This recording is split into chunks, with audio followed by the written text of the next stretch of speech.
Warahmatullahi wabarakatuh. Bismillahirrahmanirrahim. Alhamdulillah rabbil alamin. La khala wa la quwata illa billahil aliyil azim. Ikhwan fillah rahimakumullah. Langsung saja pada subuh kali ini saya pribadi ingin melanjutkan sedikit penyampaian beberapa hal setelah kemarin di Danau menyampaikan tentang kepemimpinan Islam. Ikhwan fillah rahimakumullah, di dalam Islam kepemimpinan itu adalah sesuatu yang fundamental, sesuatu yang sangat mendasar. Jadi bukan sebuah furu ataupun khilafiyah, harus ada juklak ataupun tata caranya. Sebagaimana yang Rasulullah sampaikan bahwa beliau bersabda, man amila amalan laisa alaihi amruna fahuwa raddun. Masalah kepemimpinan ini, masalah bersatu ini adalah masalah ibadah. Maka beribadah itu, kata Rasulullah, apabila kita tidak melaksanakan sesuai dengan contoh, maka ibadah itu tertolak. Nah, ikhwan fillah rahimakumullah, kepemimpinan dalam Islam disebut sebagai ulil amri, sebagaimana yang disampaikan oleh Allah dalam Quran surat An-Nisa ayat 59. Allah mengatakan bahwa A'udzubillahi minasyaitonir rajim, ya ayyuhalladzina amanu atiullaha wa atiur rasul wa ulil amri minkum, dan seterusnya. Jadi ulil amri dalam Islam itu adalah sistem kepemimpinan.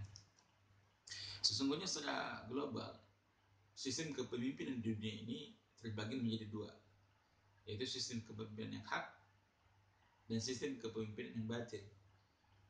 Sistem kepemimpinan yang hak itu sesungguhnya sistem kepemimpinan yang datangnya dari Allah Azza wa Jalla dan Rasulnya dan para sahabat, diikuti oleh para sahabat dan tabi'in dan tabi'ut tabi'in. Sementara sistem kepemimpinan yang batil adalah sistem kepemimpinan yang dibuat dan dikarang-karang oleh manusia tanpa ada tata caranya. Sebagaimana yang tadi disampaikan bahwa man amila amalan laisa alaihi amruna fahuwa raddun. Dia membuat sistem yang tidak dicontohkan oleh Rasulullah SAW. Jadi kepemimpinannya dibuat-buat sendiri. Nah, itu adalah sistem kepemimpinan batil dalam Islam. Dan yang hak dan yang batil tidak boleh bercampur. Nah, dalam Islam sistem kepemimpinan yang hak itu cuma dua yang dikenal. Sebenarnya dalam sebuah hadis Rasulullah mengatakan bahwa kanat banu Israil tasussuhumul anbiya kullama halakan nabiyyun khulafa'un nabi fasatakun khulafa fataksu. Senantiasa Bani Israel dipimpin oleh Nabi. Wafat Nabi satu digantikan dengan Nabi yang lain. Kemudian Rasulullah mengatakan, fa'annakhulan Nabi al-Badi, setelah aku tidak ada lagi Nabi. Nah, setelah aku tidak ada lagi Nabi, maka umat Islam dipimpin oleh sistem kekhalifahan Islam. Maka Abu Bakar As-Siddiq adalah sebagai khalifah Amirul Mukminin sampai hari kiamat nanti. Umat Islam harus berada di sistem itu. Ini sebagai realisasi ibadah kita kepada Allah Azza wa Jalla. Jadi tidak boleh dibuat-buat. Sementara sistem kepemimpinan yang batil ada sistem yang dibuat-buat oleh manusia.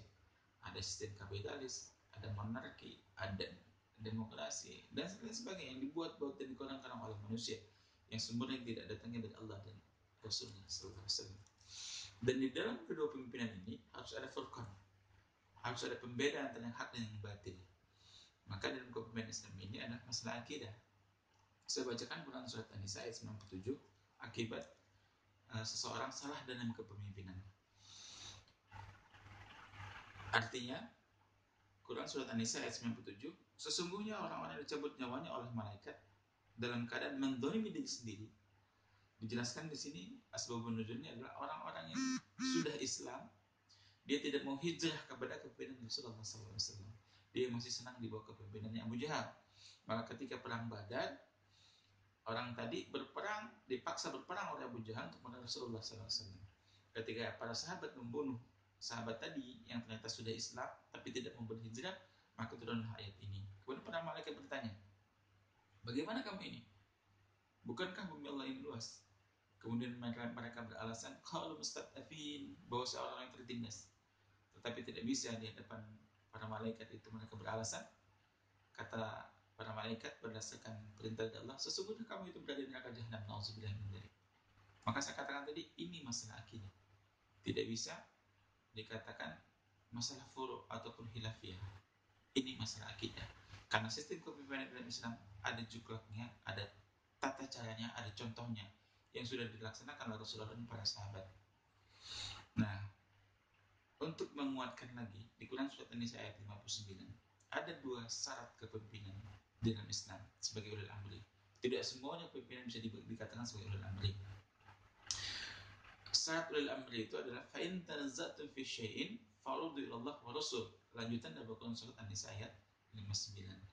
Apabila mereka memimpin menemukan sebuah perbedaan pendapat, maka dia rujukannya kembali kepada Al-Quran dan Sunnah, tidak kepada yang lain. Itulah salah satu ciri kepemimpinan Islam. Maka itu yang boleh dikatakan sebagai ulil amri.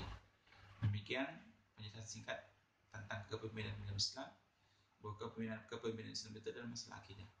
Maka hati-hati bagi kaum muslimin, karena ada hubungannya dengan akidah, salah sedikit maka kita akan terjerumus. Demikian penjelasan singkat dari saya, semoga bermanfaat.